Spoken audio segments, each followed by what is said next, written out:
नाज़रीन अस्सलाम वालेकुम। अब तक डॉक्टर दानिश के साथ हाजिर हूँ। इस वक्त पाकिस्तान की सियासत में महवर इस वक्त पंजाब है और पंजाब में ज़मान पार्क है। दूसरा नॉन बेलेबल वारंट हुआ और फिर हुक्म, अदालती हुक्म की बुनियाद पर एक दफ़ा फिर इमरान ख़ान को गिरफ़्तार करने के लिए कोशिश की गई, लेकिन इमरान ख़ान ने गिरफ़्तारी नहीं थी, बल्कि उनके जो कारकुनान हैं उन्होंने जो है वो पुलिस को इंटर नहीं होने दिया और इस सिलसिले में वहाँ क्लैश भी हुआ है, आंसू गैस चला। लेकिन अभी तक इमरान ख़ान साहब की गिरफ़्तारी नहीं हुई। वो अलग बात है कि इमरान ख़ान साहब ने किसी नामालूम मुकाम से एक मैसेज भी उन्होंने किया था, वीडियो मैसेज, वो हमारे पास है, ज़रूरत पड़ी तो ज़रूर दिखाएंगे। तो अब ये एक तरफ इमरान ख़ान साहब इंसाफ की बात कर रहे हैं, कानून और आइन की बात करते हैं, दूसरी तरफ वो कहते हैं अदालतों में मैं इसलिए नहीं जा रहा हूँ कि मेरी जान को ख़तरा है। अगर आपकी जान को ख़तरा है तो फिर आपके मुखालिफिन ही सवाल करते हैं फिर रैली में क्या कर रहे हैं। तो फिर वो कहते हैं कि जी ये इलेक्शन रैली है।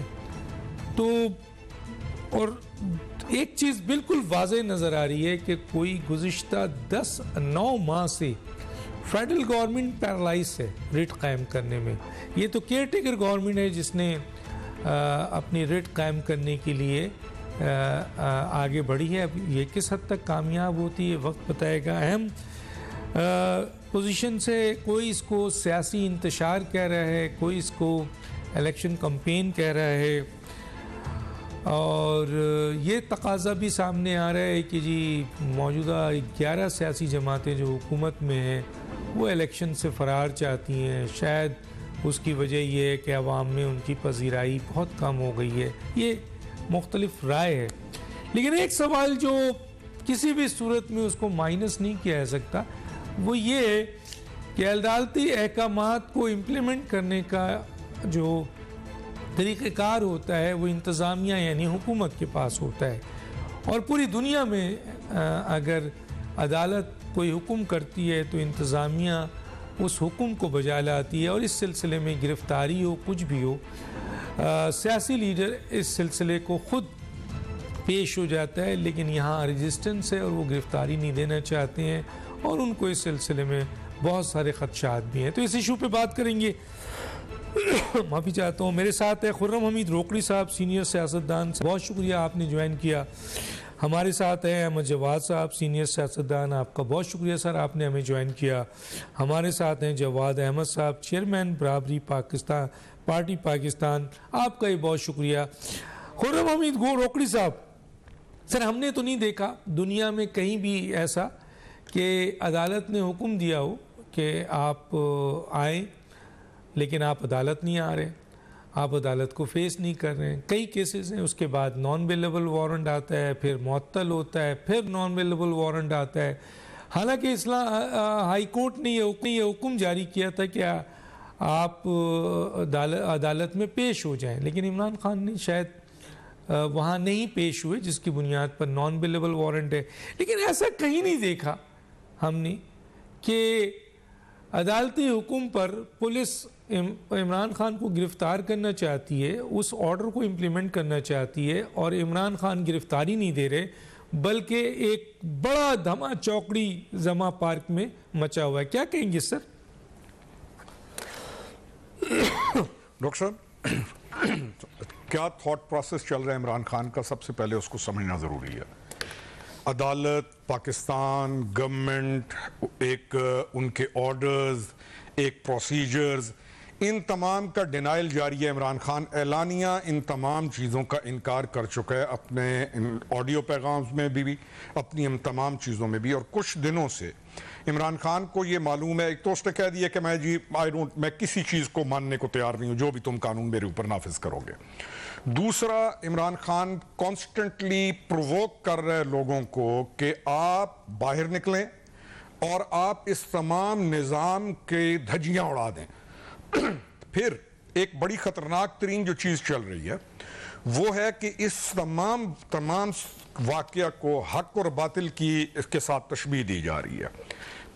फिर इस तमाम चीज को एक फिर मजहब के साथ जोड़ के उनको और ज्यादा एग्रीवेट किया जा रहा है। लोगों को ये बताया जा रहा है कि तुम्हारा और हमारा किसी भी मकाम पर आने के लिए हमने बाहर निकलकर आज़ादी लेने के लिए हमने हर चीज़ को तोड़ देना है, रोन देना है। ये एक अप्रोच है जिसके साथ इमरान चल रहे हैं। अब इमरान खान को उसमें किस अदालत की अहमियत, किस वारंट की, किसी भी चीज़ की वो उसके जहन में ही नहीं है कि ये चीज़ें करने वाली हैं। वो स्टेट का या स्टेट के तमाम कवानीन का, रियासत का या रियासत के तमाम इदारों का हर तरीके से ना सिर्फ इनकार कर चुका है, बल्कि अब इमरान खान ये चाहता है कि तमाम उसके साथ मिलकर तमाम लोग आकर अपनी रियासत के साथ टकरा जाए। और इमरान खान के एमा पे जो बोलने वाले कुछ लोग हैं, उनकी कुछ जो ऑडियो पैगाम और कुछ वीलॉग्स इस कदर ज्यादा खतरनाक हैं कि वो उस लेवल पे उकसा रहे हैं कि लोग उठ के आके रियासत और रियासत के तमाम इदारों के साथ, एक इदारा नहीं, तमाम इदारों के साथ टकरा जाएं और एक खून की और एक फिजा जन्म ले जाए। लिबिया बना दिया जाए, शाम बना दिया जाए। यानी इमरान खान इस तमाम अपनी पॉलिटिकल प्रोग्रेसिव मूवमेंट, जिसके लिए हम कहते रहे कि अल्लाह का वास्ता एक पॉलिटिकल पार्टी है, आप एक पार्टी के लीडर हो, आप अपनी प्रोग्रेसिव पॉलिटिकल मूवमेंट जारी रखो। जिस डायरेक्शन में आप लेके जा रहे हो, आप नौजवानों को आग लगा देंगे, नौजवानों का नुकसान करेंगे और मुल्क का नुकसान करेंगे। इस वक्त सबसे बड़ी वरी क्या है? हमारी दोनों जनरेशन, जो बच्चे हैं उनकी जनरेशन्स को हम तकरीबन तबाह कर चुके हैं। उनका कैरियर, उनका मुस्तकबिल, उनकी सोच, उनकी तमाम चीज़ों को। लेकिन इस तमाम पीरियड के अंदर, ये जितना गुजरा है 2-2.5-3 महीने के अंदर, जब से इमरान खान ने इनकार करना शुरू किया रियासत का और तमाम रियासती कवानीन का, इस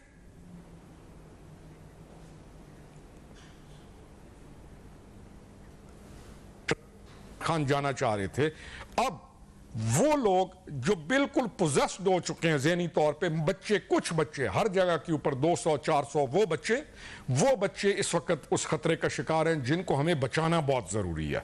और इस तमाम चैप्टर को अमन के साथ खात्मे की तरफ जाना बहुत ज़रूरी है। इमरान खान के लिए क्या था? आज जब पुलिस पहुंची है, कोई भी इदारा पहुंचा है, वारंट पहुंचे हैं, like a gentleman he should have come out, और वो आके उसके आगे पेश हो जाते। उनके पास वसाइल भी मौजूद हैं, उनके पास वर्कर्स भी मौजूद हैं, उनके पास अपनी पार्टी के लॉयर्स भी मौजूद हैं और अपने तमाम केसेस को फेस करते।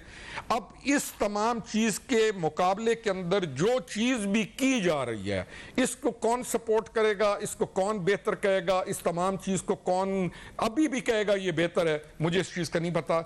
लेकिन ये तमाम चीज प्लानिंग के साथ एक थियो पॉलिटिकल जो अप्रोच थी इमरान खान की, इमरान खान उसमें चले गए फ्रेम ऑफ माइंड में कि मैं एक अवतार हूं और मेरे अलावा इस मुल्क को और कोई ठीक नहीं कर सकता, और मुल्क ठीक करने के लिए यह है कि तमाम लोग रोडों पे आ जाएं और मुल्क को आग लगा दें, विदाउट रियलाइजिंग कि हमारी हालत क्या है मुल्क की और मुल्क के साथ क्या करने का प्लान। मैं आगे बात करूंगा, मैं आगे आपसे बात कर रहा हूं। अहमद जवाद साहब, सीनियर सियासतदान की तरफ आता हूं। पहले आप क्या समझते हैं अहमद जवाद साहब, क्या इमरान खान साहब क्यों नहीं गिरफ्तारी दे रहे हैं, क्यों नहीं अदालतों को फेस कर रहे हैं, क्यों नहीं जा रहे हैं? हालांकि रैली में जा रहे हैं, जान की ख़तरा है तो वहाँ ज़्यादा ख़तरा है। दुनिया में ऐसा कहीं नहीं देखने को मिला कि उनको अदालत बुला रही हो या अदालत उनका वारंट इशू कर रही हो और पुलिस उनको गिरफ्तार करने जा रही हो और लीडर जो है वो गायब है और ये भी नहीं पता है कि वो लीडर है कहाँ। क्या कहेंगे सर?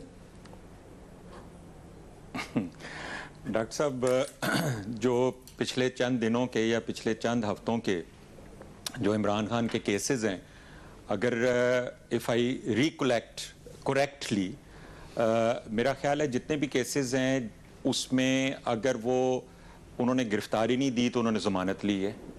और अभी जिस केस के सिलसिले में पाकिस्तान की इस्लामाबाद से भी पुलिस और पंजाब की भी पुलिस और रेंजर्स भी, और मेरा ख्याल है कि पाकिस्तान की शायद तारीख का पुलिस का, मुझे तो अपनी लिविंग मेमोरी में इससे बड़ा कोई ऑपरेशन मैंने नहीं देखा जिस तरह का ऑपरेशन इस वक्त ज़मान पाक में किया जा रहा है। और उसके पीछे हकीकत क्या है कि 18 तारीख को अदालत ने उनको प्रोड्यूस करने को कहा है और आज तारीख है 14, और इसके साथ साथ अदालत में ज़मानत के लिए कल की हेयरिंग भी है। तो मुझे नहीं समझ आती कि इस वक्त अर्जेंसी क्या है, ये अर्जेंसी इस वजह से है कि एक पॉलिटिकल पार्टी की लीडरशिप जो है बार बार उनको गिरफ्तार करने का कह रही है, चैलेंज करने का कह रही है।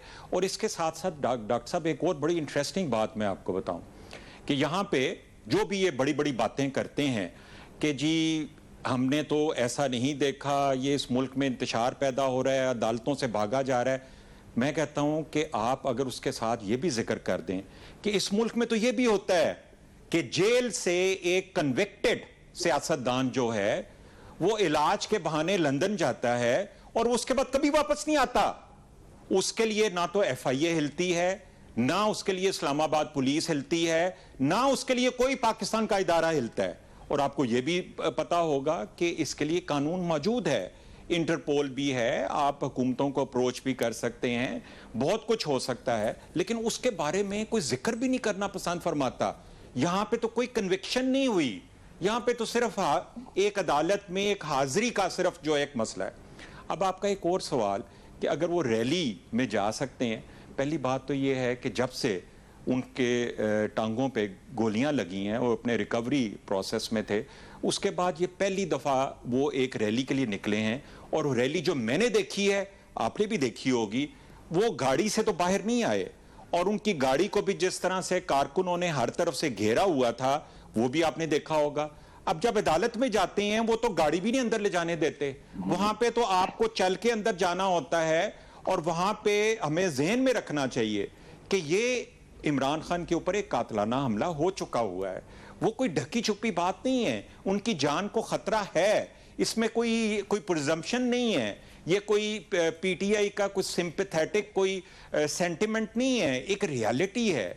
और हमें अब ये कहना कि इस मुल्क के चंद बच्चे जो हैं खराब हो गए, तो मैं आपको ये जरूर कहूंगा दानिश साहब, as a media and social media analyst and as a political analyst, मैं अपने तजर्बे की बुनियाद पे बता रहा हूं कि पाकिस्तान की तारीख, और ये सिर्फ मैं नहीं, अब वो सहाफ़ी भी, मैंने एक बड़े सीनियर सहाफ़ी की चंद दिन पहले की एक टॉक एक ऐसे प्रोग्राम में जो कि 100% एंटी इमरान खान होता है, उसमें बैठ के उन्होंने क्या फरमाया, मैं नाम नहीं उनका लूंगा, उन्होंने कहा कि पाकिस्तान में मकबूलियत की मिराज पे ये शख्स पहुंच चुका हुआ है, इसका कुछ नहीं कर सकती, PDM भी नहीं कर सकती, पीपल्स पार्टी भी नहीं कर सकती। ठीक, वो कहते हैं कि PDM और पीपल्स पार्टी 4 बंदे नहीं इकट्ठे कर सकती, वो अगर एक आवाज देता है तो हजारों के हिसाब से लोग आए थे। इन बच्चों को आप कोई ये ना कहें कि ये कोई जादू इन बच्चों पे हुआ है, ये बच्चे आपसे ज्यादा अक्लमंद हैं, ये बच्चे ज्यादा अवेयर हैं। हम उस नस्ल से ताल्लुक रखते हैं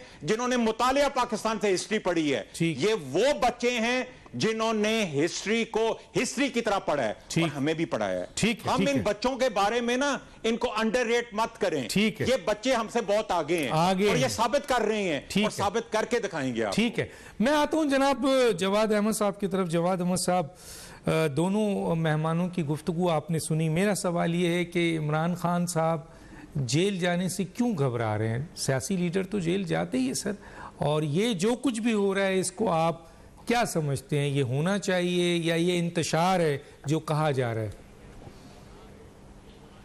अच्छा, मैं पहले ना क्वालिफाई थोड़ा सा करूंगा जो मैंने बात करनी है उसके लिए। दोनों जो हमारे जो शुरका हैं, दोस्त हैं, खुरम साहब और अहमद जवाद साहब, ये दोनों तहरीक इंसाफ में शामिल हुए और फिर ये उसको छोड़ गए, और अहमद जवाद साहब तो उसके बाद PMLN में गए और फिर दोबारा फिर वापस उन्होंने उसको भी छोड़ दिया। मेरा इनसे बिल्कुल अलग एक मामला है। मुझे इमरान खान ने 2013 में 3 दफा पार्टी में आने के लिए कहा। एक दफा तो इमरान खान ने मुझे लियाकत बलोच के सामने कहा, वो गवाह हैं, कभी आपके प्रोग्राम में आएंगे तो बता देंगे। एक दफा एक बहुत सीनियर हमारे सिंगर हैं मेरे दौर के, उनको कहा कि मुझे आगे कहें, और एक बार खुद कहा लाहौर के जलसे में आने के लिए।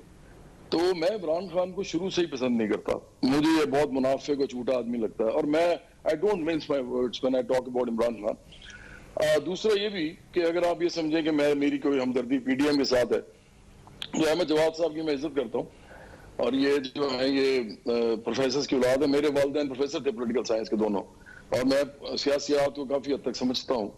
तो जब ये PMLN ने ज्वाइन की तो ये मेरे पास भी आए, इनकी मेहरबानी है, मेरे वालिद साहब से भी मिले, तो उन्होंने मुझे कहा कि आप भी ज्वाइन करें BMLN, और मैं लीडरशिप से मिलाता हूँ आपको, शहबाज शरीफ और इस तरह के तमाम लोगों से।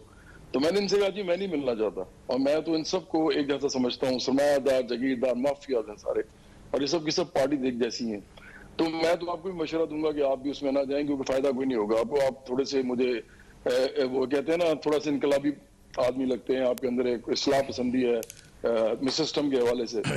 तो मैंने इनको ये कहा, इनको पता है इस बात का। लेकिन आज जो कुछ हो रहा है ना, मेरा तो बड़ा सख्त मौकफ है। मैं समझता हूँ इमरान खान एक फसादी है। ये एक बूट पॉलिशिया था जिसने प्रोजेक्ट इमरान के अंदर फौज के बूट पॉलिश करके इसने हुकूमत हासिल की। इसके साथ जो थे 4 जनरल्स लगे, पहले पाशा, फिर जहीरुल इस्लाम, उसके बाद ये फैज हमीद, और फिर जनरल बाजवा खुद। इन्होंने इसको बनाया। इससे पहले ये क्या था? देखें, मुझे लोग कहते हैं जी आपकी पार्टी अभी बड़ी क्यों नहीं हो रही। मैं कहता हूँ क्योंकि मैं एस्टेब्लिशमेंट की इज्जत करता हूँ अदारों की, लेकिन मैं उनका बूट पॉलिशिया नहीं बन सकता। अभी आज मैं चाहूँ तो मैं शायद कुछ कर लूँ, क्योंकि बहुत सी हमें भी ऑफर्स आती हैं, बड़े अरसे से आती हैं। मसला ये है कि मैं उनकी इज्जत करता हूँ, बड़ा प्यार भी करता हूँ, वो हमारे लिए बड़ा कुछ करते हैं, लेकिन मैं उनकी सियासत में मुदाखलत को असूली तौर पे ठीक नहीं समझता। और मैं समझता हूँ कि मजहब को इस्तेमाल करना भी जो है वो पाकिस्तान की सियासत से खत्म होना चाहिए। लेकिन ये दोनों काम इमरान खान ने किए। इसने मजहब को दाखिल किया इस मुल्क की सियासत में, और जिस तरह दाखिल किया, ये वो आदमी है, इतना मुनाफिक है कि आज तक अपनी बेटी का जो इसका केस है, जो कि अदालत में, इसलिए मैं बोल रहा हूँ, मुझे जाती मामलात में जाने की जरूरत ना होती अगर अदालत में ना आता, वो ये उसको अपनी बेटी तस्लीम करने को तैयार नहीं है। एक तरफ झूठ बोलता है और अदालत में मुकर जाता है, और दूसरी तरफ भी मदीना की रियासत की बात करता है और साथ मजहब बेचता है। ये कभी आयतें पढ़ता है, कभी हदीसें पढ़ता है। आज कह रहा था वो ला इलाहा इल्लल्लाह पे जो यकीन करते हैं वो ये करेंगे। वो भाई तुम तो खुशामदी बूट पॉलिशिए, कौन ऐसा ला इलाहा इल्लल्लाह पे करने वाला होता है? और क्या कौन सा ला इलाहा इल्लल्लाह पे यकीन करने वाला आदमी होता है जो कि फसाद और इंतशार करे? कौन ला इलाहा इल्लल्लाह पे यकीन करने वाला होता है जो कि खुद छुप के बैठ जाए अपने घर में, और एक जिले शाह जैसे गरीब लोगों के बच्चों को, गरीब लोग मतलब जिनके बेरोजगार बच्चे, जिनको इस मुल्क के अंदर कुछ नहीं मिल रहा, उनको अपने आगे कर दे और उनको मरवाए। और वो जिस तरह भी मरा मुझे नहीं मालूम, वो चाहे पुलिस ने मारा या वो उसको एक्सीडेंट में मरा, अभी तक ये पता नहीं चल रहा है इस मुल्क में हो क्या रहा है। तो ये जो फसाद और इंतशार की सियासत है, मैं तो उसको बिल्कुल पसंद नहीं करता। अगर इमरान खान को कोई सियासत करनी थी तो वो करता जो एक्चुअली थी, कि ये लीडरशिप देता आम लोगों को सियासत में लेके आता। इस मुल्क में बेरोजगार नौजवान जो है वो भी बड़े बड़े टैलेंटेड हैं, और सियासत का इल्म जो होता है ना वो ट्रेनिंग से आता है, वो कोई किताबें पढ़ के नहीं आता, वो खुद ब खुद आ जाता है। और जिन लोगों के मसाइल होते हैं उनको सियासत करने का फायदा भी होता है। इसने किनको लिया साथ? इसने तो उन्हीं को लिया हुआ है साथ जो 8 कनाल के घर में खुद रहता है, 300 कनाल का घर इसका वहां पे है। ये हमारे लिए करेगा? मुझे बताएं, तरीके साहब जो लोग जाते हैं, मिसाल के तौर पे कोई नौजवान जाता है वहां पे, वो जाता है अपर मिडिल क्लास से, मिडिल क्लास से, तो वो जाता है तो वो किसको रोल मॉडल समझता है? इमरान खान को। तो वो पैसा नहीं बनाना चाहेगा। एक आदमी 300 कनाल पे रहता है पहाड़ी के ऊपर, एक आदमी 8 कनाल पे रहता है लाहौर जैसे शहर में, अरबों रुपए की जमीन है, वो उसको रोल मॉडल बनाएगा तो वो पैसा नहीं बनाएगा? तो ये सारे पैसा बनाते हैं, ये सब के सब पैसा बना रहे हैं। इनके दौर में जितनी करप्शन हुई है, करप्शन के इंडेक्स ने बताया कि उसके रिकॉर्ड टूट गए। इन लोगों ने किया, इन लोगों ने रिजर्व खत्म कर दिए। ये आगे कहते हैं हमने ये किया वो किया, कर्जों के हाल देखें इन्होंने कर्जा कितना लिया। और इमरान खान खुद ला इलाहा इल्लल्लाह कहने वाला आदमी ये बड़ी बातें करता है। हम क्या ला इलाहा नहीं कहते? इसने तोशाखाना से पैसे बनाए करोड़ों रुपया, जबकि इसको चाहिए था कि ये वहां जाता, ये इतना ही बड़ा अच्छा नेक आदमी है, ये मुनाफिक आदमी अगर वहां गया था तो ये जाके सबसे पहले तोशाखाना का कानून बदलता और कहता कि जितने पैसे हैं सब वापस लेके दो। इसने उल्टा क्या किया? इसने करोड़ों रुपया वहां से ले लिया। और भाई तुम्हारी 14 जदादे हैं, 3 तुम्हारे घर हैं, तुम्हें शर्म नहीं आती, तुम्हें गैरत नहीं आती कि तुम तोशाखाना से भी पैसे कमा गए? तो मेरा तो इस पर बड़ा सख्त मौकफ है। ये आदमी फसादी है, इंतशारी है। इस आदमी ने बूट पॉलिश करके इक़्तिदार हासिल किया, और जब से इसको निकाला गया है अब ये जो है इस मुल्क के अंदर फसाद मचा रहा है और ये लोगों के बच्चों को मरवा रहा है। और मेरे हिसाब से ये इसका नतीजा जो भी निकलना है वो इमरान खान ने खुद अपने हाथ से इसके बीज बोए हैं। ठीक है, मैं एक नाज़रीन छोटे से ब्रेक में जाऊंगा और फिर वापस अपने मेहमानों की तरफ।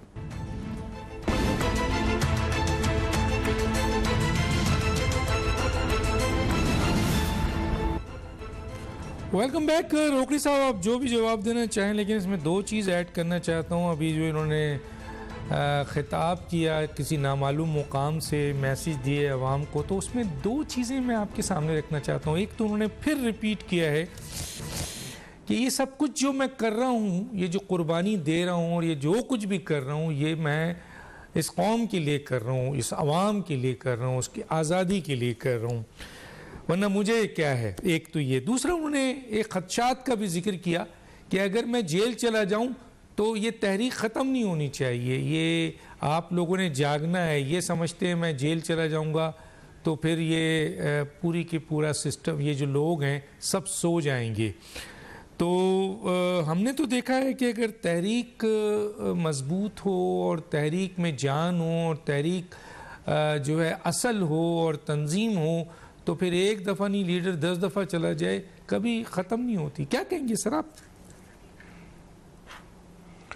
डॉक्टर साहब, ये जो खिताब है यही बताता है, इससे सारी चीज़ सामने आ जाती है कि इमरान खान, जैसे जवाद अहमद ने भी कहा, वो जो शील्ड है बाहर उन बच्चों की कि जो तकरीबन लावारिस बच्चे हैं, नाराज़गी माफ़, ये वो बच्चे हैं जिनके ऊपर माँ बाप जो घरों से निकले हुए हैं, माँ बाप का जोर नहीं है, या उन लोगों के कुछ लाए हुए लोग हैं जिन्होंने टिकट लेना है, और वो गरीब मस्कीन लोग हैं कि जो वो टिकट लेने के लिए लोग ला के यहाँ पर बिठा दिए गए हैं, वो सामने बैठे हुए हैं। नुकसान किस तहरीक इंसाफ के किस बड़े लेवल के किसके बच्चे को आप सामने देखेंगे वहाँ पर? किसी एक की मिसाल दे दें, किसी एक की बेटी, किसी एक की मिसाल दे दें, समझ आ जाएगी कि ये हो क्या रहा है। बिल्कुल जवाद अहमद की बात से एग्री करूंगा, ये वो बेबस लोग हैं जो कि ज़ोंबीज़ बन चुके हैं और इस वक्त पोजेस्ड हैं। मैं एक और चीज़ आपके साथ लाजिम डिस्कस करना चाहूँगा। अहमद जवाद भाई ने कहा कि मुल्क से नवाज शरीफ चला गया, फलाना चला गया। ना मैं नून लीग कहूँ, हमने एक ही पार्टी ज्वाइन की, छोड़ी तो अभी तक आज है। नवाज शरीफ को भेजा किसने? इंसानी हमदर्दी वाला जो कहानी बनाकर ये डिसेप्शन की और प्रोपेगेंडा की जो मार दे दे के कौम को गर्क करके रख दिया है, भेजा किसने? Medical reports doctor Yasmeen Rashid ने बनाई, जवाद अहमद ने बनाई, मैंने बनाई, ये अहमद जवाद भाई ने बनाई। और फिर ये एक मीटिंग हुई थी, उस मीटिंग के अंदर बैठ के बातें डिस्कस हो रही थी कि क्या किया जाए नवाज शरीफ का और जरदारी का। तो वहां पर एक बंदे ने इनको, जिसकी बात सुनते हैं, या जिसने कहा कि नवाज शरीफ को लंदन भेज दो और जरदारी के तमाम केस शिफ्ट कर दो कराची की तरफ। And he there and then said done, करो इस चीज को। और फिर एक केस बनाया गया जिसको भेजने वाला इंसान खुद हो, यानी इन्हीं की गवर्नमेंट के अंदर ये लोग चले गए और ये प्रॉपर प्रोपेगेंडा और डिसेप्शन जो चलते गए। भाई ने बात की कि हमले के डर, जो बुलेट प्रूफ गाड़ी है, बॉम्ब प्रूफ गाड़ी है। अहमद जवाद भाई, यकीन जानिए, अल्लाह ताला अपनी अमान में रखे इमरान खान को भी और बाकी तमाम को भी। अगर आप कहते हैं ना कि मेरी जान को खतरा है, तो बुलेट प्रूफ गाड़ी या बम प्रूफ गाड़ी जो हरेरी की थी ना लिबनान में, वो 10वीं मंजिल के ऊपर जाके लगी थी जब अगलों ने कुछ करने पे आए थे। तो आप क्यों इस तरफ लेके जा रहे हैं एक बात को कि उसकी जान को खतरा है, और एक और नया क्यास शुरू कर रहे हैं कि एक और नया प्रोपेगेंडा आ जाता है इसके साथ। कौन मारना चाहता है? आप मुझे नाम बता दें, इमरान खान को मारना कौन चाहता है? या इमरान खान को अल्लाह ताला माफ करे, या किसी को कौन मारना चाहता है? किसी एक के जिम्मे तो लगा दें। वो लोग जो इस मुल्क के लिए सबसे बड़ा थ्रेट हैं, जिन्होंने बंदे मारे, वो तो इमरान खान के हक में बयान दे रहे हैं, टीटीपी वाले। इमरान खान को मारना चाहता कौन है? ये तमाम वो चीजें हैं जो क्रिएट की गई हैं लोगों के जहन के अंदर, उनको बता दिया गया है एक छोटा सा जख्म है और पूरी की पूरी दुनिया पोजेस्ड होके बैठी हुई है टीवी के ऊपर, मीडिया के ऊपर, और उन लोगों को तबाह बर्बाद करके हमने रख दिया। कौन सा लीडर जेल नहीं गया? कौन सी ऐसी मूवमेंट है दुनिया पूरी की, अपने पाकिस्तान की देख लें, जिसके अंदर लोगों ने जेलें नहीं काटी, फेस किया, जेलें काटी हैं, गए हैं, फिर वापस आए हैं, गलतियां हुई हैं, फिर उन्होंने अच्छा बिहेव किया है, अच्छी प्रोग्रेसिव मूवमेंट चलाई है, अपनी गलतियां दूर की, अपनी पार्टीज को रिकवर किया है। इतनी बड़ी रेजिस्टेंस फॉर दिस, उसकी वजह यह है डॉक्टर साहब, अब जो आपने सवाल किया था कि जब ये अगर इमरान खान जेल जाता है ना और डिस्क्वालीफाई होता है, आप उसके बाद इस तरीके इंसाफ का ड्रामा और इसकी टूट फूट और इसके अंदर जो कुछ होना है, आप सिर्फ उसको देखिएगा कि होता क्या है। क्योंकि मुझे, जवाद भाई को भी नहीं मालूम होगा, अहमद जवाद भाई को कुछ इल्म होगा, मुझे इल्म है कि जितने बंदे साथ बैठे हुए हैं, उसकी फैमिली, उसकी बहनें, वो उसके साथ सिंसियर होंगी। उसके बाकी ये जितने पॉलिटिकल लोग बैठे हुए हैं ना, वो अपनी एक बोटी के लिए क्या कुछ नुकसान करने के लिए तैयार हैं। आप देखिएगा कि ये सारे जाते के अंदर से सारे कह रहे हैं कि अल्लाह का वास्ता है ये काम खत्म हो, हमारी जान छुटे, जान छुटे और हम अपने अपने घरों को वापस जाएं। ये पोजीशन है असल में इनकी। खान साहब को भी पता है सर कि अगर वो गिरफ्तार हो गए तो इन लोगों ने कब्जा कर लेना पार्टी पे। एक तरफ शाह कुरैशी मुंह खोल के बैठे हुए, अब तो परवेज इलाही भी आ गए, परवेज खटक भी हैं, असद उमर भी हैं। बहरहाल अहमद जवाद ज़्यादा बेहतर बता सकेंगे क्योंकि अहमद जवाब भी आप भी रहे हैं, वो भी रहे हैं। अहमद जवाद साहब जो जवाब देना चाहें बिल्कुल आपको इजाज़त है, लेकिन यार ये ज़रा मुझे बता दीजिए कि खान साहब क्या वाकई जो कहा जा रहा है इस वक्त कि वो लाश चाह रहे हैं, लाशों की सियासत करना चाह रहे हैं, इस वक्त आखिरी पत्ता उनके पास जो रह गया है क्योंकि सारे पत्ते उनके नाकाम हो गए, तो अब वो इस मुल्क में इंतशार की सियासत चाह रहे हैं, खाना जंगी चाह रहे हैं। क्योंकि बहुत सारे लोगों ने ये स्टेटमेंट दिया है, शेख रशीद ने, फवाद चौधरी ने, असद उमर साहब ने, इसके अलावा इनके और भांजे वांजे। क्या कहेंगे अहमद जवाद साहब? डॉक्टर साहब, थोड़ा सा मैं जो अभी तक गुफ्तगू हुई है उसी को थोड़ा सा सम अप कर लूं ताकि फिर उसको मैं कनेक्ट कर दूं आपके सवाल के साथ भी और जो मैं मज़ीद कहना चाहता हूं।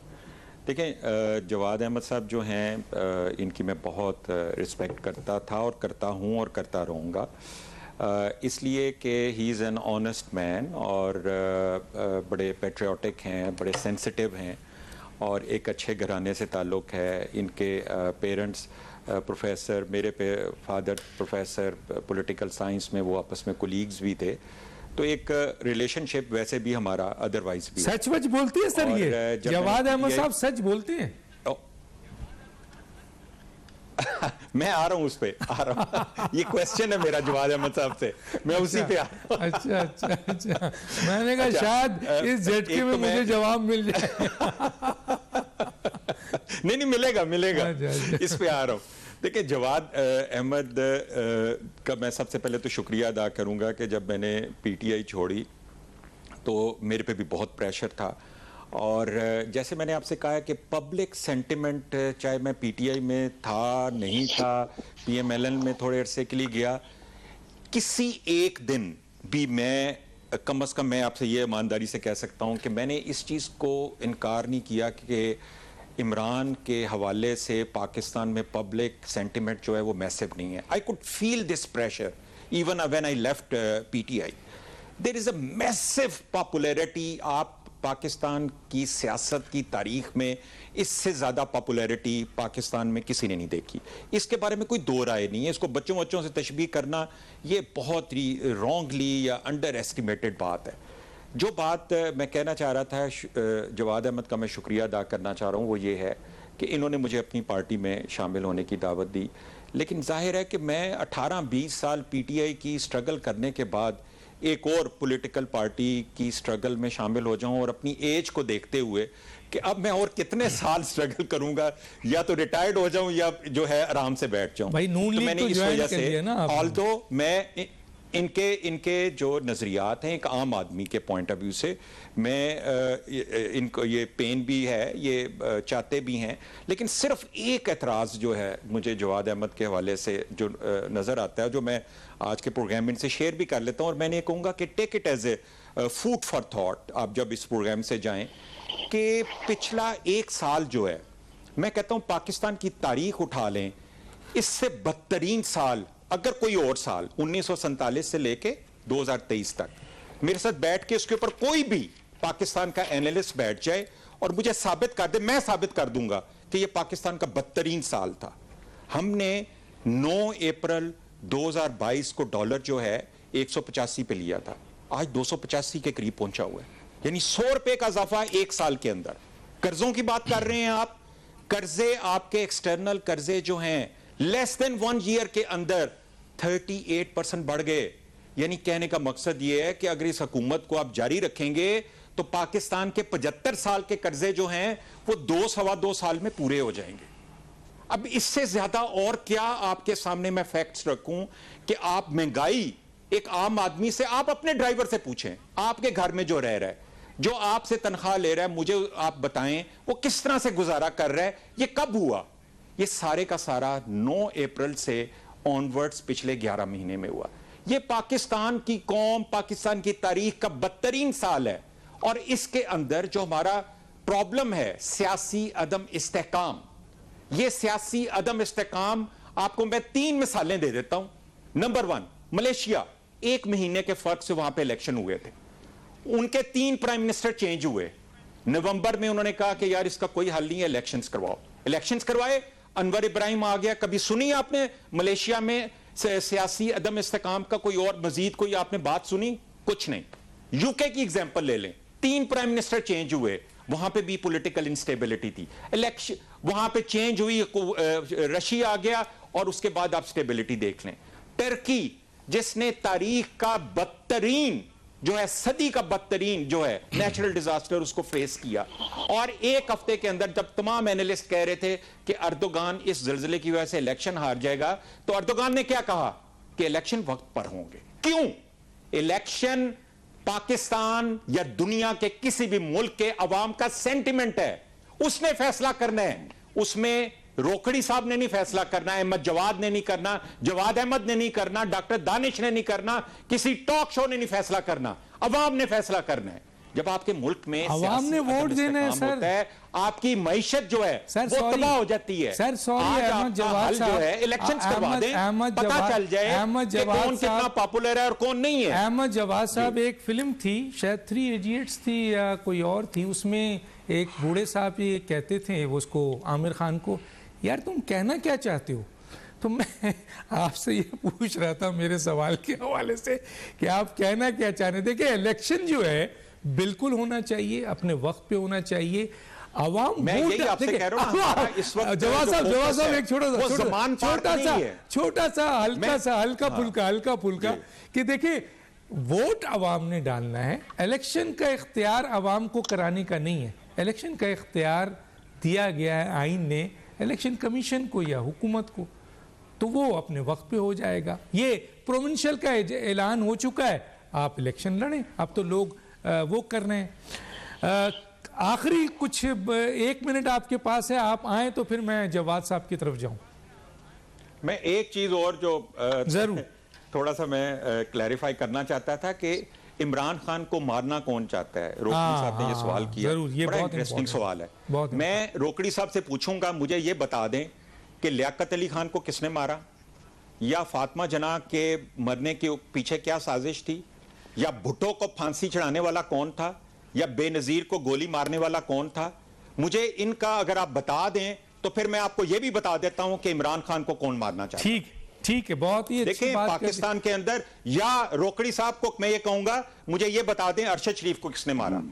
मैं आपसे ये पूछता हूं, जिल्ले शाह को किसने मारा। ठीक, इस मुल्क में को पता चलता है आपको? यहां पे सच्चाई नहीं मिलेगी आपको। जी आप कह रहे हैं कि उसकी जान को खतरा नहीं है। ठीक, यहां पे तो कोई जो मुल्क का सरबराह है वो नहीं यहां पे बच सका, तो आप कह रहे हैं इमरान खान जिसको गोलियां लगी हैं उसकी टांगों के ऊपर, और आप कह रहे थे कि सियासतदानों को तो खतरा होता है। परवेज मुशर्रफ साहब पे भी हमला हुआ, आपको पता है, लेकिन बहरहाल वो थे, बेनजीर पे भी हमला हुआ, औरों पे भी हमला हुआ, बहुत सारे लोग हैं। बहरहाल एक छोटा सा ब्रेक लेते हैं, अब जरा जवाद अहमद साहब को भी टाइम दे, एक छोटा सा ब्रेक।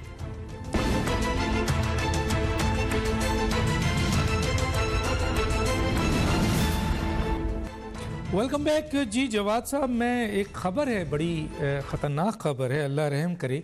अब ऐसे हालात हो गए हैं, 75 साल में ये हमने नहीं सुना था कि गिलगित बल्तिस्तान जो इमरान खान की जहां हुकूमत है, उनके जो पुलिस मैन हैं, जो पुलिस वाले हैं, उन्होंने इस्लामाबाद के सीनियर पुलिस अफसरान पर बंदूकें तान दी। ये अमल हो रहा है सर, ये हाल है, क्या कहेंगे? अच्छा, सबसे पहले तो मुझे एक बात समझ नहीं आई। आपने रूल ऑफ लॉ आखिरी दफा जब बात कर रहे थे आप, तो आपने मुझे कहा कि मेरे बारे में कि क्या मैं सच बोलता हूं, तो मैंने उसका बड़ा ऑफेंस लिया है, क्योंकि मैं हमेशा सच बोलता हूं। मैं इतना सच बोलता हूं कि शायद ही कभी किसी ने बोला हो सियासत में। मैं तो इतना ज्यादा सख्त आदमी हूं इस मामले में, सच बोलने में, कि कोई सोच भी नहीं सकता इस मुल्क के अंदर। और मैं अगर सर यहाँ पे इंटरप्ट करूं, मैं आपकी सच बोलने के ऊपर कम से कम, आपके सच बोलने पे मैं कम से कम जो है ना वो कंफ्यूज नहीं हूं। मैं अहमद जवाद साहब को कहना चाह रहा था, क्योंकि अहमद जवाद से ये पूछना चाह रहा था कि जब आप इतनी तारीफ कर रहे हैं कि वो इतने अच्छे हैं, सच्चे हैं, सब कुछ हैं, तो अगर सच बोल रहे हैं तो फिर तो जवाद की बात को माने, वो जो इमरान के बारे में कह रहे हैं। ये मेरा मैंने जवाद अहमद से सिर्फ एक सवाल अभी बाद में कीजिएगा, पहले मुझे क्लेरिफिकेशन करनी थी सर। पिछले एक साल के बारे में आपने कभी कोई बात नहीं की सर, तो यहाँ पे भी तो सच बोले ना पिछले एक साल के बारे में। नहीं वो पहली बात तो ये है जी, तो जवाद साहब आपको क्लियर हुआ मेरा ख्याल है। जवाद अहमद साहब जी क्लियर बिल्कुल हो गया, बिल्कुल हो गया। लेकिन देखें, मैं जब पहली बार इसको मैं थोड़ा सा क्लियर कर दूं कि जब अहमद जवाद साहब मेरे पास आए थे तो इन्होंने मुझसे राब्ता किया था, मैंने इनसे राब्ता नहीं किया था। और ये मैं इनकी अभी भी इज्जत करता हूं, मैंने पहले भी कहा, और मैं इनके जो भी सियासी फैसले हैं मैं उनके साथ नहीं खड़ा हुआ ना कभी। ये अभी भी अगर ये वापस जाएंगे पीटीआई में तो मैं आपको पहले बता दूं कि इनको भी बता रहा हूं कि कोई फायदा नहीं होगा इनको इस पार्टी के अंदर, तो अब शायद इनको अपनी को पार्टी बनानी पड़ेगी। अदरवाइज ये दोनों तरफ अगर मैं से रिटायर्ड हो गया, मैं तजज़ियाकार हूं। अच्छा बस फिर ठीक है, फिर सही है सर। ये इस पे सर बहुत इंपॉर्टेंट डेवलपमेंट है इस पे। जवाद साहब मेरे पास टाइम कम है कि एक सूबे की पुलिस ने मरकज की पुलिस के अफसरों पर बंदूकें तान ली, ये हाल हो गया, क्या कहेंगे सर? ये बहुत जरूरी है सर, इस पे कमेंट्स करें। देखिए, रियासत जो होती है ना 21वीं सदी की, आप उसकी पावर का अंदाजा नहीं लगा सकते। कोई चाहे सोशलिस्ट रियासत हो, चाहे कैपिटलिस्ट रियासत हो, फैशिस्ट हो, कोई भी रियासत हो, कोई इस्लामी रियासत हो, जब उसके खिलाफ कोई खड़े होते हैं ना इस तरह लोग, ये दहशतगर्दी जो सियासी जो और भी लोग करते हैं तो उन पे फायरिंग होती है, इन पे अभी तक नहीं हुई। और जब ये दहशतगर्दी करते हैं, ये पथराव करते हैं, गिरफ्तारी नहीं देते, फिर ये जो कुछ भी कर रहे हैं, इसके बाद इनके साथ जो कुछ किया जा सकता है इनको मालूम ही नहीं है। और ये उस रियासत का फिर एक ड्यूटी होती है। देखिए, अगर इमरान खान की भी रियासत हो ना, इन्होंने क्या नहीं किया, इन्होंने तहरीक लबैक के साथ क्या किया था, आपको याद होगा। तहरीक लबैक जब बाहर निकली तो इन्होंने तहरीक लबैक के साथ क्या किया। तो ये इमरान खान जो बातें करता है ना इतनी, ये अपने बच्चों को तो वहां रखा हुआ है इसने, खरबपति बच्चों को, वो मजे कर रहे हैं वहां लंदन में, वो इधर आने को तैयार ही नहीं है, अपने बाप को बचाने के लिए तैयार नहीं है। मतलब आप इनके वालिद की क्रेडिबिलिटी देखें कि बच्चे वहां बैठे हैं, वो इधर ही नहीं आते, वो कहते हैं नहीं जी जो मर्जी हो, हमें क्या फर्क पड़ता है। तो ये इसका हाल है बेचारे का अपना, इसका जो अपना हाल है। तो आपसे मुझे कह रहे हैं कि पुलिस वाले इसके खिलाफ हो जाएंगे तो ये रियासत जो है वो मफलूज हो जाएगी। ये भूल जाइए आदमी इस बात को। ये आदमी जो है ना, ये एक साल का जो इन्होंने मुझे कहा अहमद जवाद साहब ने कि एक साल में क्या हुआ आपने बोला नहीं, तो मैं तो आपको साफ बात बता रहा हूँ, जब ये अप्रैल में इसको निकाला गया उससे पहले लोग इसको गालियां निकालते थे, अब इतनी बड़ी बड़ी कि मैं आपको बता भी नहीं सकता। आपको नहीं पता, इसने कहा था, इसने लोगों की जो है उम्मीदें शैटर की थी, इसने कहा था मैं ये कर दूंगा, मैं वो कर दूंगा, मैं ये कर दूंगा, वो कर, इसने जो बक ये कर सकता था। इसने अपने पहले, आपको याद होगा जब वजीर आजम बना तो इसने क्या क्या बोला वहां पे, इसने जब टीवी पे आके पहली दफा बात की, लगता था जैसे कोई दुनिया का सबसे बड़ा सियासतदान आ गया है। ये कोई लेनिन है, ये कोई भगत सिंह है, ये ट्रॉट्स्की है, ये क्या कोई चे गुवेरा है, ये कौन है, ये मौ तुंग है। ये तो एक अय्याश किस्म का सारी उम्र एक आदमी रहा है, अभी भी ऐसी करता है, और ये बन रहा था इनकलाबी। तो हुआ क्या, ये आया, इसने आगे हुकूमत की, इसे चली नहीं, महंगाई होगी, गुर्बत होगी, अभी जो मर्जी कहता रहे, वो तो ये भी कह रहे हैं ना पीडीएम वाले, ये इस वजह से हो रही है, इस वजह से हो रही है, ये जो मर्जी कहता रहे, कोरोना आ गया, ये हो गया, वो हो गया, वो भी झूठ है सारा, मैं नहीं मानता इस बात को। टेक्सटाइल आपका सेक्टर इसलिए ऊपर गया क्योंकि बाकी मुल्कों के अंदर काम बंद हो गया। तो ये इसलिए मैं तो ये समझता हूँ कि इमरान खान जो है, इसका जो डाउनफॉल था वो जो है, इसने अमेरिकी साजिश का बयानिया झूठा बना के इसने अपने डाउनफॉल को एक्चुअली पहले बैलेंस किया। इस आदमी ने उस वक्त पाकिस्तान के साथ एक्चुअली मुक्त दुश्मनी की, क्योंकि इसने अमेरिका